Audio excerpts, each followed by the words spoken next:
Hey everyone, welcome to episode 3. I hope you had a great holiday. I took some time off myself, which is why this video is kind of late. I wanted to make every video a week upload, but you know, things happen. And to be honest, I'm surprised anyone really subscribed or these videos are getting any traction at all. I want to just say thank you very much. I'm the kind of person who will never really ask you to subscribe, like a video, or anything like that. I feel like it's disingenuous to ask at all. If you like it, you like it. If you want to subscribe, you subscribe. But at the end of the day, I am very grateful for everyone who has decided to click that like button, subscribe, share the video, even leave comments. You guys left so many great comments on these videos. It's been eye-opening, and sometimes it's been so many that I can't even reply to. Like, I'm not used to this many comments. And instead of asking you to like and subscribe, first link in the description is a link to my game. It's totally free. Check it out if you want. You know, I've run smaller YouTube channels before, and I get nowhere near this amount of like traction. It was a bit surprising.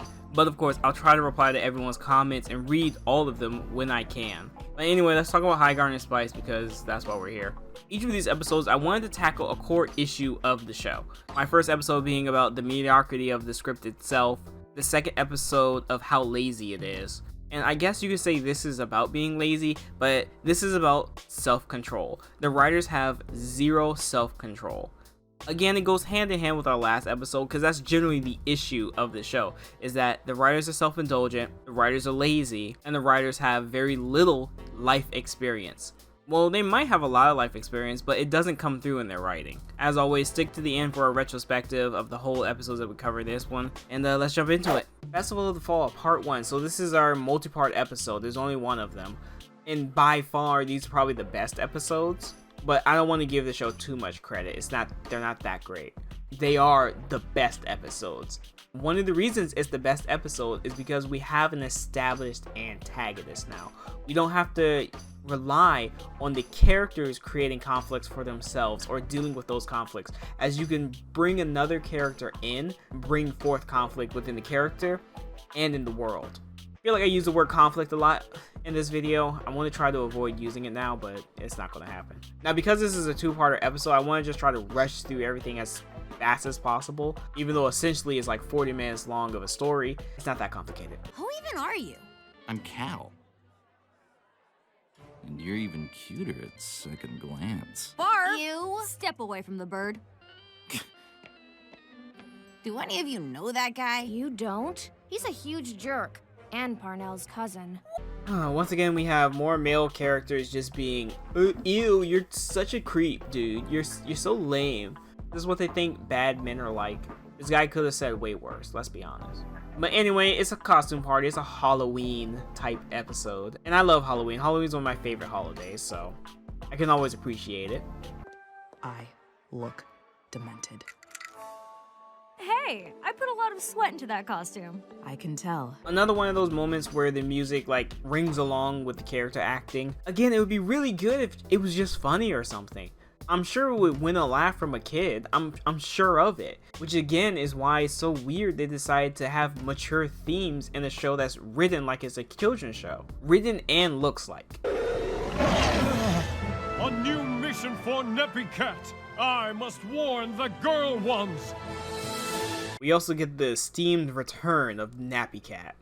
This is my home. I need to help, not run away. That is not your choice to make. Your father and I have decided we are going to Scarborough Kingdom. But Time. Resources are scarce. The fairy woods are no longer safe. then come with us. So why? I must stay and do what I can. This is my duty, not yours. Now go. Finally get a flashback for Time with her father in it. And it's not bad, you know. It's obvious that a child would be rebellious against their parents. On both sides. You know, she doesn't want to listen to her mom because she wants to help her dad. But her dad says, don't help.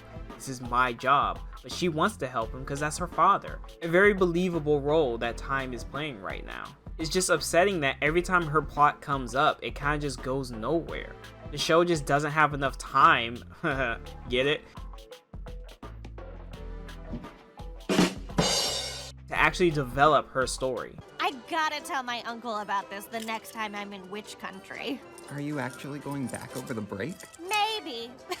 I might need to squeeze some more coins from the family coffers. Amaryllis is from which country? She mentioned her parents being eccentrics before, which seems like they would come from which country. That's just me making assumptions though. But her herself seems to be out of place when it comes to everyone else in this town at least. But once again, it's just dropped like that. Snapdragon knows what which country is, apparently, but he doesn't mention if it's dangerous, because our antagonists also come from which country. So is it a dangerous place? Is it not? We have no clue. Because in favor of not talking about the more interesting thing, which country, and the core plot itself, we end up getting this. Hey girl, you're really tipping the scales of sexy. Cal? Wait, Snapdragon? You, dude, why are you dressed like a girl? This is messed up.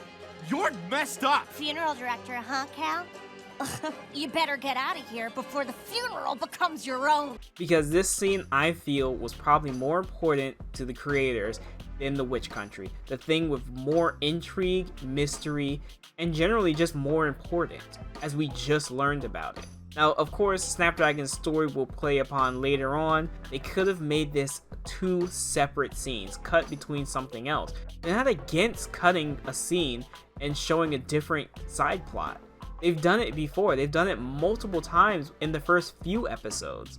And when the time comes for them to do such a thing, they never do it. They bring up one thing, drop it, just to show a different thing. And normally the different thing is less interesting. But alas, for Snapdragon, this is good for his conflict with his identity. Caraway and Aloe have ended up in the same costume 4 years in a row. How do you guys and Professor Bunny know each other? Oh, we go to the same parties. It's bizarre to see professors in the wild. It's like you're people. What is this alluding to? Why are they saying it to literal children? Right? If your show is going to say sexual innuendo, then make it up front. I can assume especially from like the kind of people who write this kind of stuff or who they want to consume it, someone would complain about that, right? So if your show's gonna have themes like that, be more upfront about it. Don't just have it randomly whenever the hell you want to. Have some self-control. Immediately the characters are like, whatever, and they just start talking about something else. Consistently, I keep bringing this up. They bring one thing up and then drop it right away. And normally it's about the quote-unquote diversity stuff or quote-unquote liberal stuff. I don't know what to call it anymore, but the I'm transgender is just like this scene. And then we mention which country, which is far more interesting, far more important, just to make one character look like a transphobe or a homophobe or whatever you want to call it. Was that scene truly necessary? Was this scene truly necessary? Parsley! I brought you some pretzels. Snapdragon? Hey, Sage. It was Amaryllis' idea. You just look so pretty right now. Okay, bye! I'm gonna call it. If this does get a season 2, Snapdragon will transition into a woman and fall in love with Sage. I'm calling it right now. Writers, I know you're gonna do it. The writing's on the wall. It's too obvious. I thought you wanted to spend our first processional together. I do! By hurling axes that are on fire! Rosemary, we always do what you want. I was excited for this. Sage, if you want me to be excited, pick something that's fun, okay?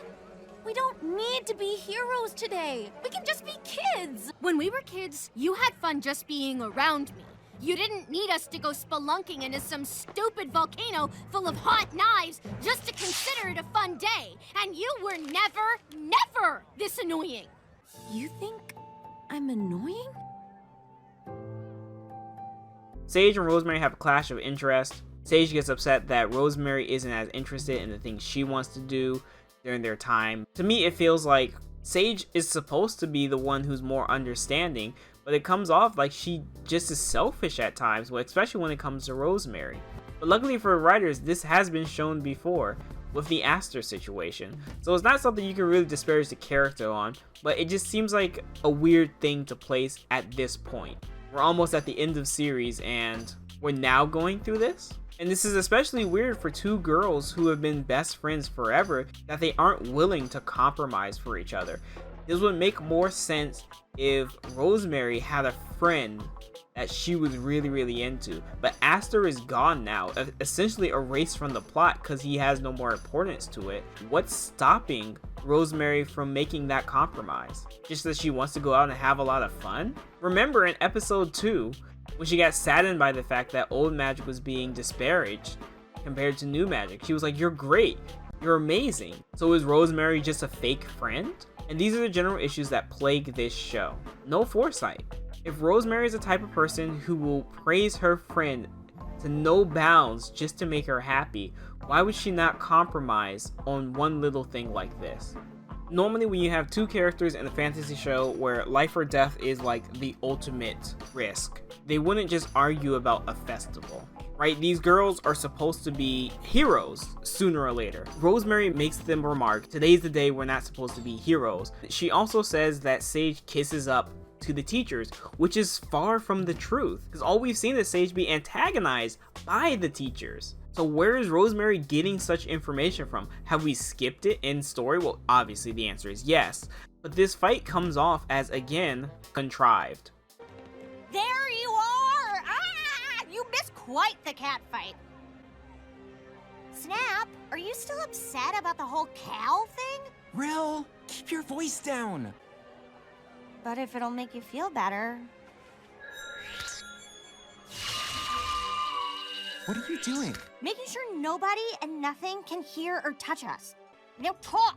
Take down the spell. Not until you tell me what's wrong! I don't want to! We move over to Amaryllis and Snapdragon having a heart-to-heart, pretty much. This is one of Amaryllis' I think, defining character moments. She decides to listen to him and make him open up. Everyone has their own way of helping other people. She's a bit more forceful, but there's nothing wrong with that. This is how this character does it. A good moment from two characters is the exact polar opposite of what's going on with Rosemary and Sage.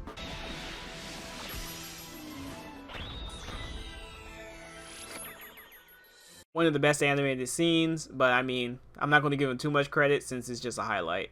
You know, there's actually not too much to actually do there. But again, it's pretty good. Thanks, Neppy, for leading all 4 of them straight to me. Neppy Cat betrayed us! No! This girl's been spying on us all semester. I freaking love Neppy Cat. He's amazing. You'll meet the triumvirate soon enough. You mean the triad, right? If I meant the triad, I'd say the triad. Idiot.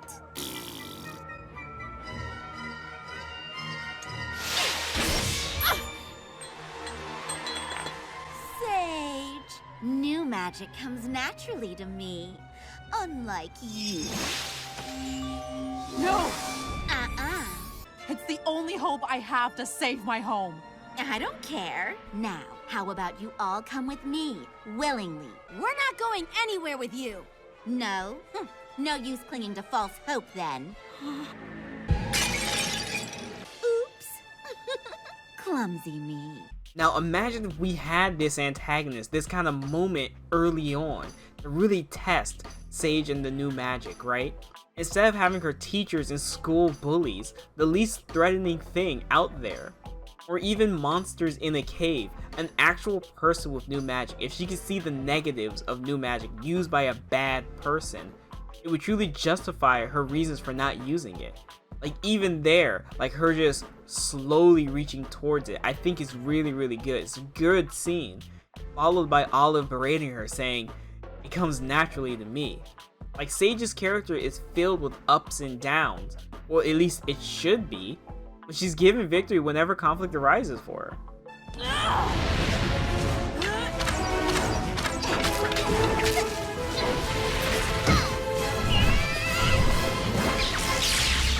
One of the few times I just want to mention the animation again. I think overall the show is shoddily put together. The little spin twirl she does to deflect the arrows is really good. Then we follow up with the scene of her turning everything into stone. This is where I think they screwed up at the stakes. Parsley and Neppy Cat are turned to stone. Parsley again serves very little purpose in the show. She's been just backpats and exposition. That's really it. Nothing else going on for her. So she's the one who gets turned into stone. If I were writing the show, it would have been Rosemary turned to stone, because Sage and Rosemary were the ones who were having an issue with each other. And to show the value of a person is to lose them.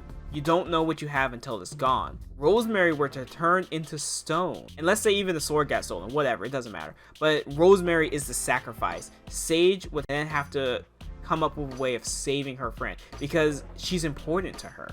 And now that character conflict is intertwined with the world conflict, but instead it's partially a character with no stakes to it. Finally, we move on to part 2.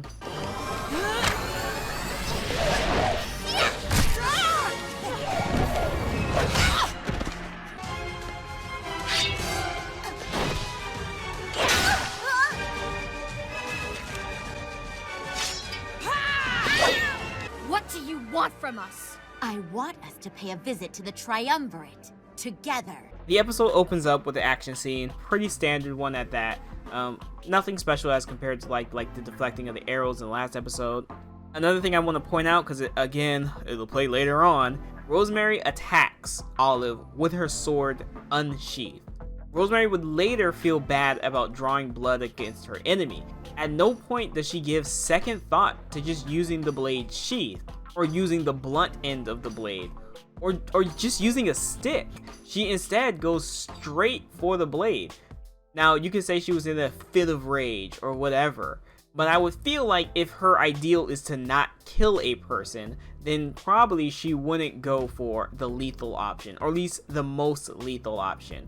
I'm sure as far as she knows, Parsley and Neppycat are probably dead. What are you doing? She said she'd shatter them to death. The fight in the cave? We thought you were gonna die. You're being too reckless. No! As far as I'm concerned, she isn't being reckless. She's being a hero. Even though the previous episode, she's just said this is our time to finally be kids. Yet, immediately, she's able to jump into heroism. Sage says, don't do it, you're being reckless. I thought you would die in that cave. But if Rose didn't take action, everyone most likely would have died. And I think that's the general issue. Sage comes off as extremely naive, to a fault, even though she's supposed to be the learned one. Rose is able to jump into action and save people right away, what I'm assuming a Guardian is supposed to be able to do. Even though I mentioned the qualm of using lethal force, she's still ready to save everyone. And what other option is there but to go after Olive? Rose understood Olive's threat. If I bump into people, they're going to die right away. And so her only option now is to chase Olive and stop people from dying, minimize the casualty. But in the words of Sage, she's being reckless. As we know, a Guardian is supposed to put their life ahead of others and not show cowardice. That's the one thing so far we know about a Guardian, is that they're not supposed to be afraid. And that jumping into action as soon as it's there is the thing a Guardian should do. Now, this can easily be corrected from the writers if they just address Sage always being a second too late to act, and that actually costing something. Weird scene, it definitely didn't need to be added. It's just hinting towards Sage being a lesbian. That's really about it. I'll take out Rosemary first, then I'll get the other two.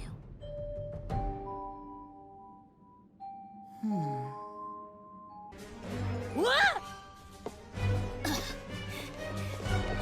Fight me! As Olive is running around the city, we're given a little bit of her character, that she is a kind-hearted person, which again just makes me question, like, how did she get caught up in this? We need to know her backstory, and if she was an antagonist early on, we would understand that a bit more. It's one of the good, shining examples of show don't tell, at least from this show. Everything else is pretty egregious. We waste a lot of time with Snapdragon and Amaryllis. This whole side plot, while good for their characters, is a waste of time. It could have been dedicated to a totally different episode. So despite Olive's weapon having a sharp tip to it, she consistently hits Rose with it, even in the face, I think at least twice, and it doesn't pierce her at all, because that's totally how a sharp pointed stick works. Overall, the fight scene is okay. There's not too much to really praise it about. I think it's like the best fight scene in the show, but like it's at the end of the show, so you can't really praise it for much there, right? But then of course, immediately after praise, they somehow screw it up. Look at this. It's not edited, by the way.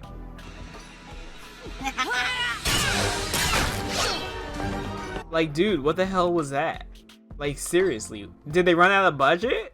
No, it couldn't be. That's not how animation works. It's just not finished in time. This show has been finished for a while now, by the way. It's not like they just finished it. It's been finished for a good minute.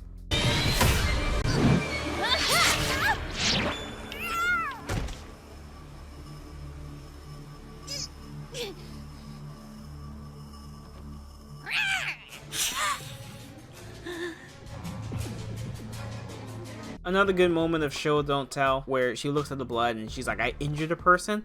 But again, I think most people understand the idea that hitting someone with a sword will injure them and draw blood. So it just, to me, is like, what the hell else were you thinking?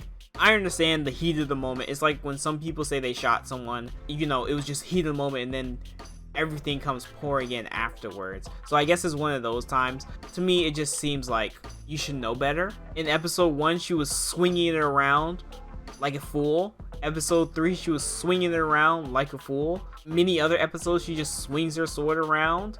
She kills monsters with no care. They're living beings, right?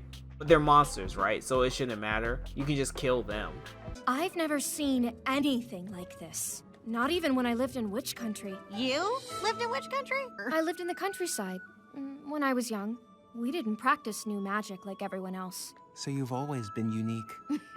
Another weird moment of Snapdragon flirting with Sage. But regardless, Sage just dropped a huge bomb of her living in Witch Country. So now we have so many hints about it, but no one said anything direct about the kind of community that lives there, what kind of country it is at all.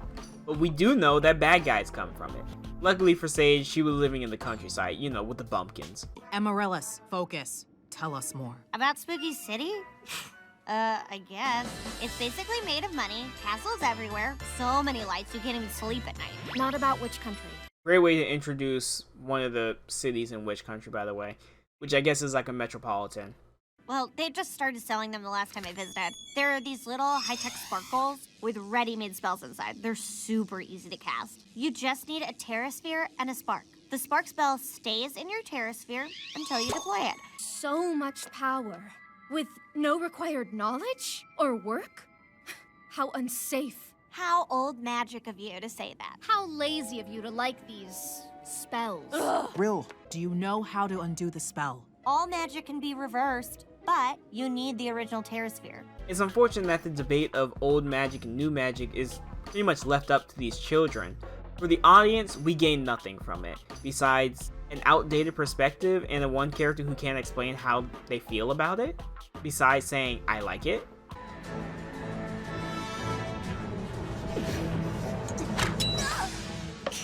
Nowhere to scamper off to, Olive. Shall we continue?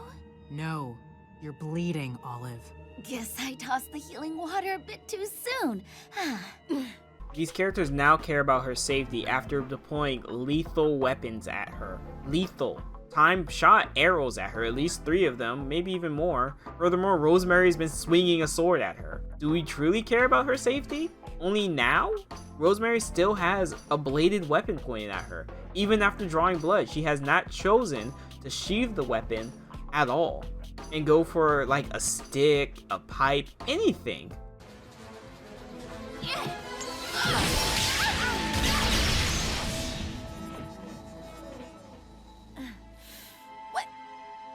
Where is she? She's gone. We're never gonna find her now.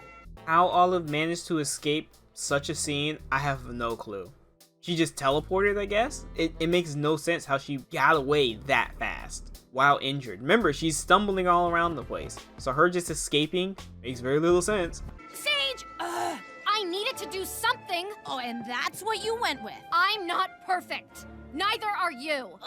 That's what I've been trying to tell you about myself, who does dumb stuff all the time. Guys, enough. Sage says I'm not perfect, but like, Rosemary immediately says neither am I. And she acknowledges such a fact. But for whatever reason, these two friends, these best friends, can't come to compromise and listen to each other.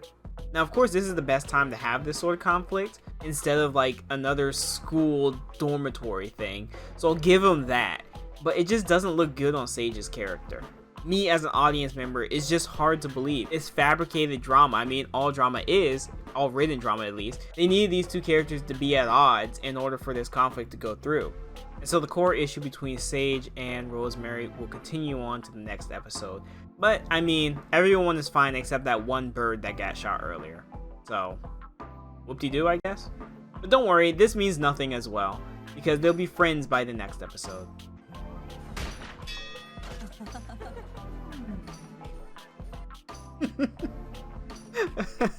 Extremely long pause on this kiss that the show does. It's nice to see you looking so happy. Thank you. Caraway immediately says, "Nice to see you look happy," which, I mean, it's pretty obvious what he means by that, because Snapdragon essentially is Caraway before the, transition, most likely. Rainy Day Memories. This episode is a waste of time. It's like episode about the moms, because the conflict, I hate using this word already now. I've used it so many times. Anyway, this episode has two plots to it. One of Time summoning a demon to find the whereabouts of her father. Even though we have pocket dimensions, meaning by why can't New Magic just literally contact her father? Why would she have to summon a demon? When you have magic so powerful, so expansive, with no rules at all, because that's what New Magic has been stated as too. There's like no rules. Which country has even better New Magic? If Lingarth is 4G, which country is 5G? But even then, they're both way faster than you ever need it to be. So why does Time not have a way of contacting her father through magic? Why would she need to go out of her way to contact the demon? I'll give you the reason why, because they didn't know what to do with these characters for this episode. So Parsley and Time have to have an adventure. Every single character always has to fulfill some sort of purpose, which it's not necessary. It's not necessary to have your characters fulfill a purpose every single episode. So far, Parsley and Time have spent more episodes doing nothing than actually doing substantial things. And that's solely because they have to be in every episode. Or at least the writers make it that way. When if they gave these characters a break, you would have more time to focus. Get it? Time? I'm so funny. Oh man! You have more time to focus on the more pivotal things, instead of breaking the plot down or breaking the episode down into two segments. I create the salt circle. I stand in it to cast the spell, which summons the demon. I give him something precious. He opens a window for me to speak with my dad. I tell Dad about the healing waters. He uses his knowledge to replicate the formula.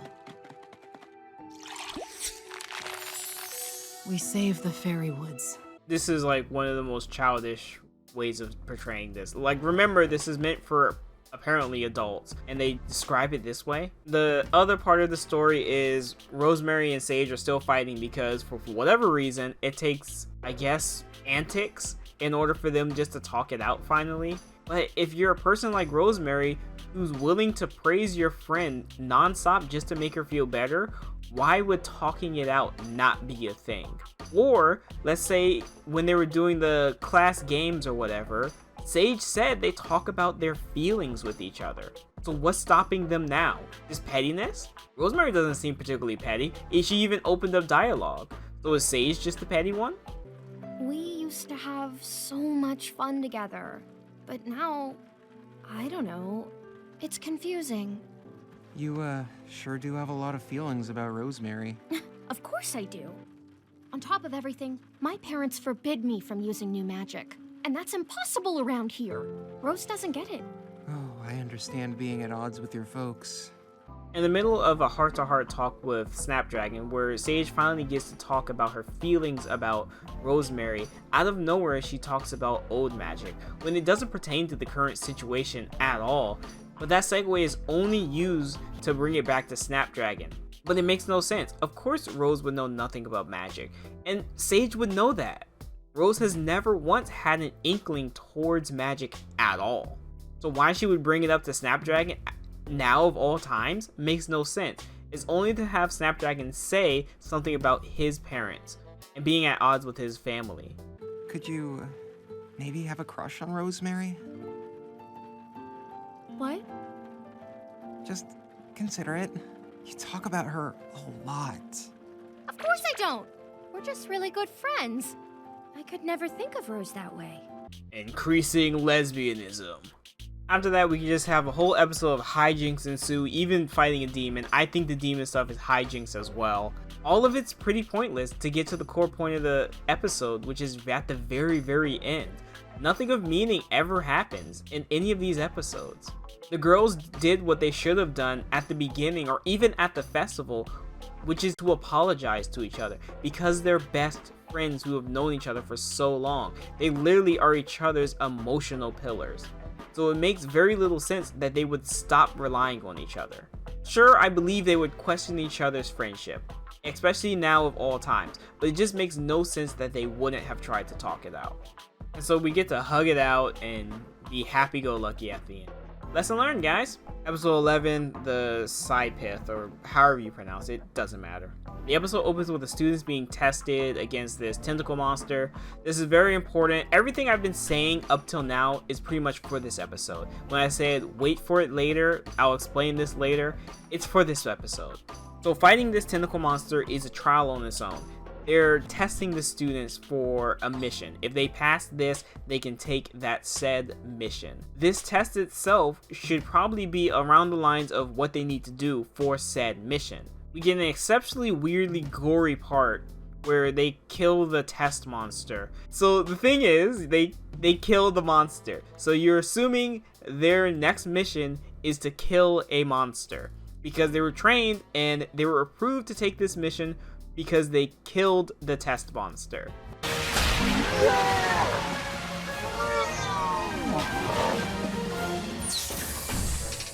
Great teamwork. Nice use of violence. Nice use of violence. Even worse is that the test monster is a robot somehow? Like, okay, how does this make any sense? It's a robot with a lot of blood or blood-like fluid inside of it. So, are you telling me robotics exist in this world too? How does Time not contact her father? I think we have found our champions. There's no one else to dispatch. They'll have to do. Or die? What? Those are literally the two options. Being immortal with you two is exhausting. Speaking of which, immortality has never been explained at all. We just have a literal immortal standing here. Excuse me?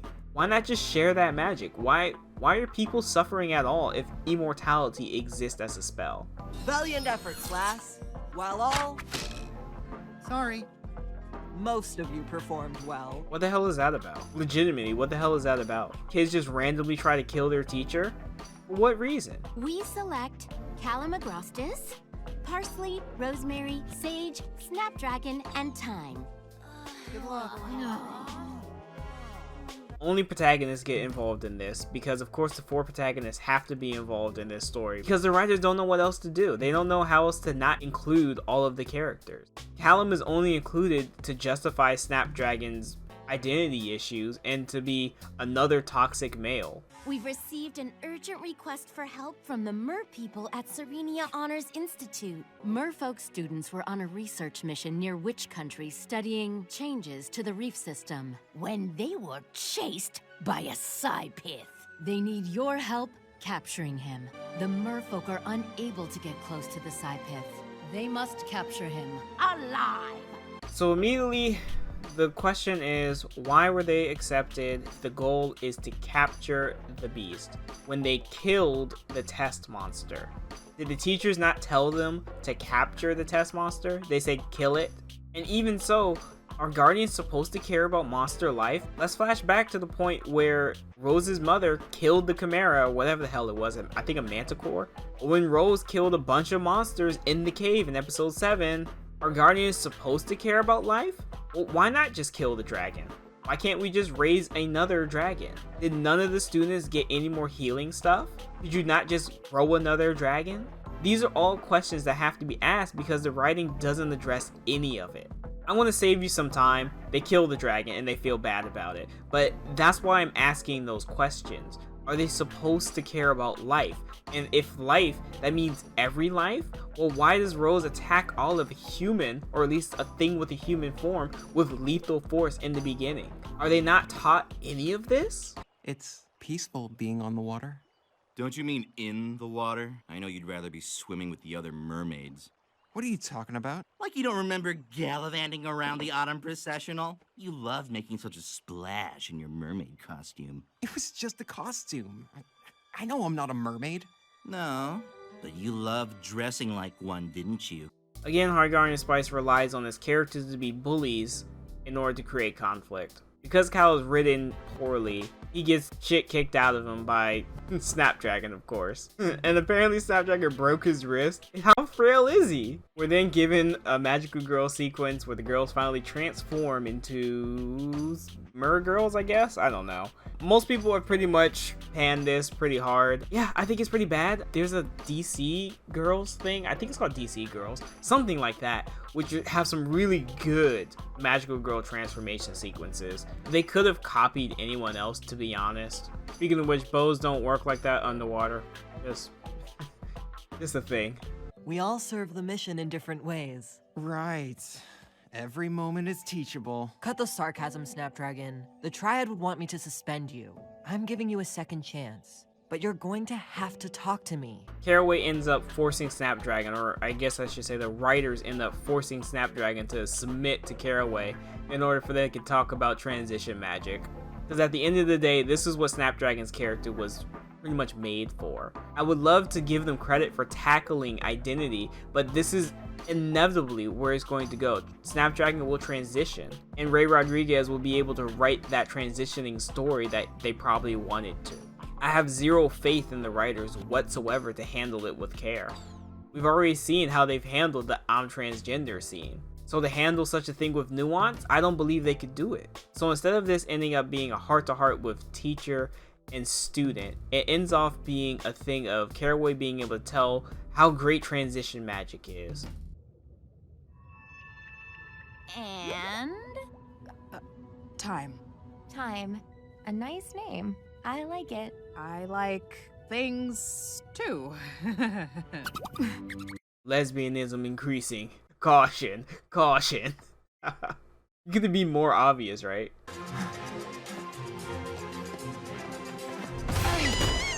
Get off, Yarrow! Give me the river bunny, wuss.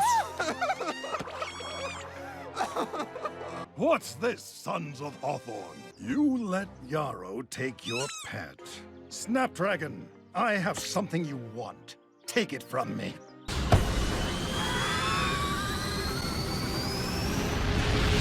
Ha ha ha ha! Good! Boy, spend less time with pets and more time sparring with your brothers. We'll make a warrior out of you yet! Ha ha! Snapdragon gets a very lazy flashback about him getting bullied by his family. They're all manly men and Snapdragon didn't fit in. You know, I could give the same backstory. Like, I was bullied by my not older siblings, but other extended family as well for not being as manly, I guess you want to call it. Regardless, I wasn't their picture perfect of what you want to say. And I'm black too, so imagine, you know, you growing up as a black kid, all the other black kids are into football and, you know, basketball, and I'm into like drawing and cartoons and stuff like that and video games. Of course, I would be ostracized. You know, it's relatable, very surface level relatable. Like, a lot of people go through this. It may not equal up to gender dysphoria, but I mean, a lot of people go through being ostracized by their family. So I won't really take any points off of it being like bad or anything like that. I just think it's bland. There's no seasoning whatsoever when it comes to this plot point. But even then, I would take off points because it's only here to justify Caraway telling Snapdragon about transition magic. Which, by the way, how is it any different from transformation magic? Finally, I can mention those points where I said, remember this for later, because episode 11 is like truly egregious because it tries to handle theme and it falls flat on its face. Now, of course, this magic isn't a theme or anything.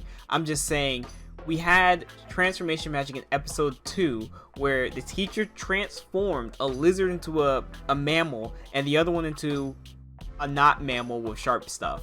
And then she transformed both of them and then transformed them again. That's inherently changing everything about their biology. So how is transformation magic and transition magic any different?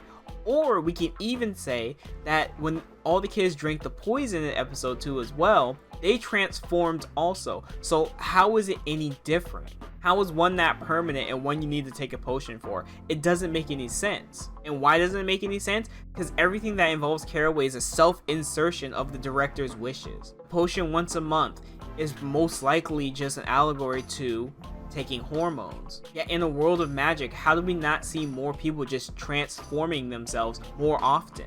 As we've seen other characters have the ability to do with both old and new magic, being able to transform one thing from another. Neppy Cat being one of them. From a cat that can't speak at all to a cat with actual conscious thought and can speak human language.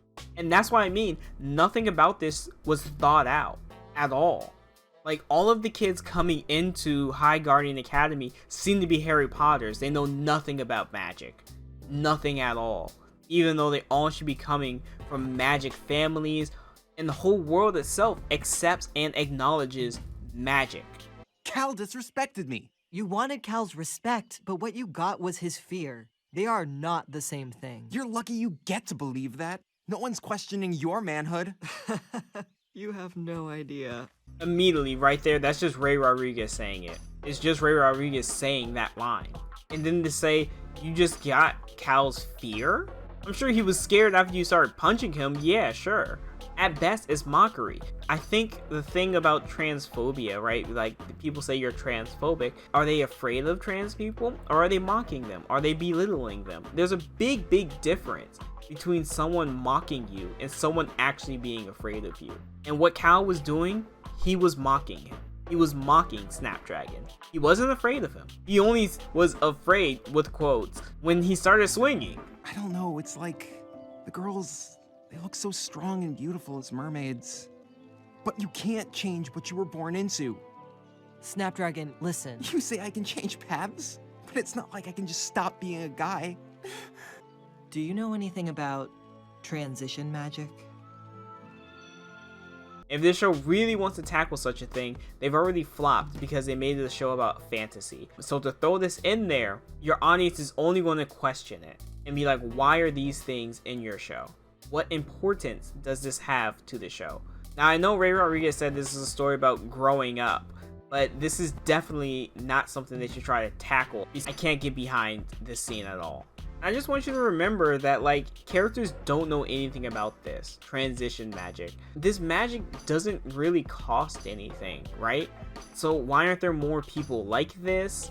Is it that uncommon? If you have the freedom and the power to just use magic, a literal easy solution compared to like the technology and the medicine we have today, to be something totally different, why is it not more common?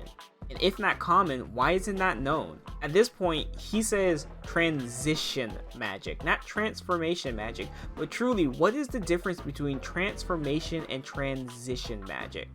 Where is the line between those two? Because if you can change one animal to a totally different animal, or even animal conscious thought, isn't that itself transformation? That animal isn't inherently the same anymore. Why would transitioning from one body, one sex to another be any different?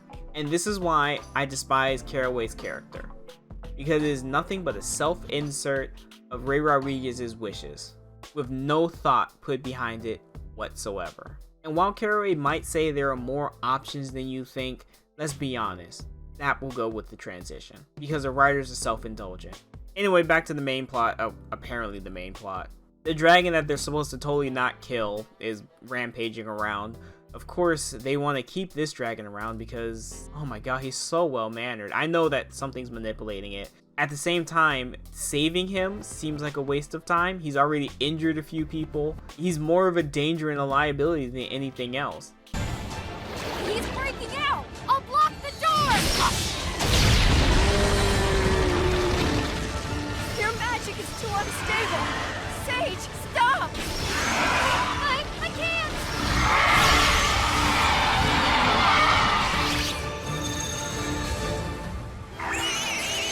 I hurt him! I'm sorry! I didn't mean to! Nice use of violence. Perfectly, Sage is able to mortally wound the dragon, not even hit his head, because the light literally goes from the roof straight to the dragon's chest, right? I can understand if maybe the dragon was moving around, but he was stuck in this repeating frame animation. His only option was to keep repeating his frames or just die, because the directing just says kill the dragon. And then soon right afterwards, the mermaid grabs the thing from Sage and stops the magic, even though she's like, it's too strong, and Sage vocally says, I can't stop it. But the mermaid only stops it after the dragon is mortally wounded. Doesn't even matter if it's mortally wounded. After the dragon is wounded, does she stop it? I want to let you know that this mermaid was very close to Sage. Very, very close to Sage. She could have stopped her at any moment, helped her, or anything, but she decided not to. She decided to let the chaos keep happening. Because now, as far as we know, Terra Spheres only work if they're being used by the user. The dragon coincidentally lands on the shore, that way Caraway can be there as well, instead of, you know, dying in the water. He decides to go up to land? I don't know, maybe someone can correct me. Do beach whales, if they get mortally injured, do they just go beach themselves right away? Someone could probably tell me that. It's too late. He can't be healed. He must be put down. I'll do it. Rosemary, I can do let it me. if you need. It's too late, he can't be healed. But why? Guts isn't spilling out. I understand this is an important lesson about life to the girls, but at the end of the day, this is a society of magic where we just saw a crazy healing spell that cured the rot or whatever it was. We don't know how dangerous the rot is. Why were the girls not given any capture equipment beforehand? It makes no sense. All of this then builds up to High Guardian Academy being the most incompetent school of all time. And I mean incompetent to the fact that no one else is manipulating the school to be this incompetent. There isn't a bad guy pulling the strings to say, hey, yeah, suck at your job. The school is just incompetent. The only thing is that we get a redeeming factor that Rosemary decides to kill the dragon. He makes the choice of putting him down. But again, I can only look at this from a cynical aspect. They chose these girls because they killed the test dummy. They didn't capture it, or they didn't tell them the main objective. So, surprise! Whoa, you have a surprise test. Kill this monster. Alright, we killed it. Does that mean we passed the test? Yeah! Go capture a monster now. This episode would have been far better if it was early on. Instead, we get at the very end, where we've already seen so many conveniences of magic. This can also fuel the previous episodes. Sage tells Rosemary that she's too brash, she's too reckless, and then finally the time Sage takes action, it ends up fatally wounding a creature that they're supposed to protect. But now we only have one episode left, and she can't deal with that anymore. She can't even be afraid of using new magic, because the next conflict is right around the corner. And they need that to be solved as soon as possible. This is the only time the show has any real stakes. And even when it does, they make very little sense. This scene itself is a huge lie to what the series is. Up until this point, the series was not about growing up at all. From this point on, the girls are supposed to learn a life lesson about valuing life. But as a guardian, we have to then question, well, did they value the lives of the other monsters they killed in episode 7? Do they value the life of a random person they don't know and attack them with lethal weapons? If Rose had killed Olive back in the festival, what would the reaction be? How would the writers have handled that? But it's easier to kill a dragon we'll never see again, and have your characters cry about it, and bring it up just once in the next episode. My wrist feels like it's on fire.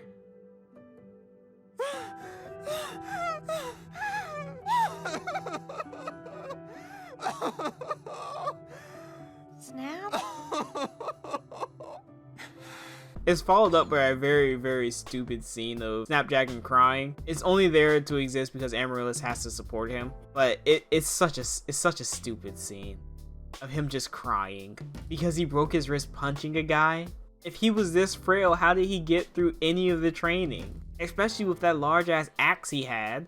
How was he swinging that around? Definitely more force would have been needed to swing that than punch Cal. Just makes no sense. None of it makes any sense. Everything just happens because the writers need it to happen. The effectiveness of new magic conceals how unmanageable it can be. True responsibility lies with whatever is altering the balance of nature. Immediately after, we're followed up by the scene of the aftermath for the dragon. The teacher says that new magic is irresponsible and is not controllable, even though the rest of the series she was praising new magic, saying it's just the better thing. And the other characters then take the blame off of Sage, saying, yeah, it's the blame of whatever caused the dragon to go crazy, which was a weird version of the rot on some seaweed. So while Sage can blame herself, everyone else says, it's not your fault, Sage, it's not your fault. You're right, it's not her fault. It's the fault of the mermaid who could have stopped it. Because if simply grabbing her Terra Sphere was enough to stop the spell, she should have done it earlier when she saw it was happening. But you know, it's as they say, some people speak before they act. So now let's talk about self-control and script writing. At the end of the day, every story is just made up of multiple scenes that connect together. High Guardian Spice lacks the self-control to get to one scene from another. And better yet, maybe self-control is a bad word, I like using it in this case, but it's more like discipline. I'm sure all of you aspiring writers might think to yourself, I really want this scene to happen. I want it to be cool, I want it to look great, I want the audience to love it. Now how do you get to that part? How do we build up to that scene? If the scene itself is the destination, then the setup is the roads that lead towards it. If you're rushing to your destination, most likely you're going to have an accident. And that's what High Guardian Spice is full of, writing accidents. And just like everyone driving on the freeway, they look at the accident. So instead of the audience wanting to keep up with your high fancy sports car, they end up seeing you crashing into the wall. Let's use Rosemary and Sage's fight. Because the first 6 episodes are filler and don't lead to anything substantial towards that moment, the audience isn't properly built up towards their fight at all. From episode 7 and on is when the real story starts. But by that time, your audience already believes you've crashed. And so when a fight comes out of nowhere, they're only in disbelief because it shouldn't have even happened. Because there was no inkling of it at all. All we're made aware of is Sage's negative traits when it comes to Rosemary. But every time those are mentioned, they're not carried on to the next episode. The Aster situation.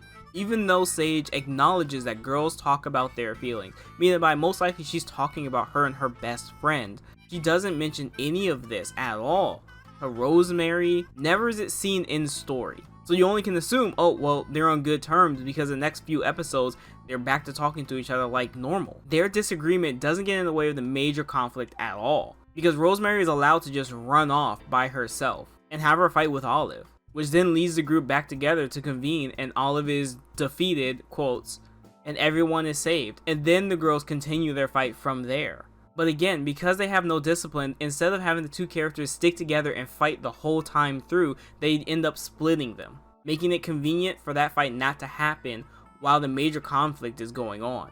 And these are generally harder things to write, your protagonists disliking each other, because you wrote them starting off as friends. And so to break that friendship, it needs to be built up over a longer period of time if they are truly best friends, almost sisters to a point. Now we take into perspective that the writers lack the discipline to build up the scenes that would make this moment even heavier. It comes off, like last episode, contrived. When you lack self-discipline in your writing, and this means to take the proper steps to building a scene, building those roads that will get people to that ultimate destination, one they want to see, you end up showing your hand. As we've mentioned in the prior episode, the writer's hand, the deadly hand. Because now all your audience will do is see every scene you do and say, well, this happened because of this reason, this happened because of this reason, because it needed to set up this scene, because this needed to happen for this scene to happen. Snapdragon is the only time they had the most discipline to build up towards his moment, but even then, it's only to push their agenda. The Psypith. Throughout watching the show, when you get to the Psypith episode, you might think, oh my god, this is crazy because there are stakes involved, the girls made a huge mistake, and they have to live with it now. But let's just take into account everything else the writers have shown us about guardians and monsters. Every other monster in series has been killed that has attacked a guardian. Every single monster. Are guardians supposed to value the lives of every creature or just people? The Psypith itself was endangering everyone. As far as I know, the Guardians should probably protect the people instead of that dragon. Let's also take into account that the healing water exists, so why would it matter if you could just drop a little teeny bit of healing water on the dragon egg and then you would just have a new Psypith? Is there only one egg? Are there no eggs? Do they mate infrequently? We don't know. If the Side Pith episode had happened way earlier, I mean the first 3 episodes, then it would easily have set the tone for the show and what Guardians are supposed to do. But the writers themselves took no time to thoroughly explain and thoroughly define a Guardian. For those who think it was a good moment, I want you to really question everything that they show at you, because at this point, if you take it for face value, it's very poorly written. There's so many other things to mention about how these writers lack any sort of self-discipline when it comes to writing their story, at least a consistent one. The consistent, and I mean utterly consistent times where the story will hang on the scene, that they don't make a joke, nothing. Instead, they'll push something really weird and out of place into the show, such as the teacher and Aloy going to like the same parties, alluding to maybe orgies or maybe they're poly. Who knows, who cares, but it shouldn't have been introduced there if you weren't going to set up the tone. There's nothing wrong with having shows where kids are introduced to sexual things in a joking manner or whatever like that, but that tone has to be set. Another thing to mention is our 4 protagonists are always in every episode and they're always doing something in it. Never does a character get their own solo episode, even when characters like Parsley and Time have very little to do in the episode. The writers themselves couldn't find out an organic way to get rid of the characters in the episode, give them something more important to do, or come up with something that would help the characters grow, or at least allow the audience to see the character's personality more. Instead, we're getting cookie cutter characterization, antics and hijinks in a show where there are supposed to be stakes that's supposed to be meant for adults. And I just want to make this clear, if High Guardian Spice was marketed towards children, marketed towards people who don't pay subscriptions towards Crunchyroll, I wouldn't be talking about it at all. I wouldn't even care. But since it's opened itself up for a show for mature audiences, then I'm going to critique it like a mature person. If this was just a cartoon show, then none of this matters. But I feel like it's very important to make note that this show needs to be criticized, and it needs to be fairly criticized. That way Crunchyroll doesn't push out these kind of shows. Anyway, last episode will be after New Year's, most likely. So everyone have a happy New Year. I hope you're doing well, being healthy. After the High Guardian Spice stuff, maybe leave it in the comment, what do you want me to talk about next? Really, I only made this channel just to talk about High Guardian Spice because I felt like I just wanted to get myself out there, my ideas and stuff about it out there. Everyone else was, so why not me as well? Legitimately, I have no clue what I would do after this. I kind of just made the channel to complain about stupid shit, and I'll definitely see you guys next time. Peace out.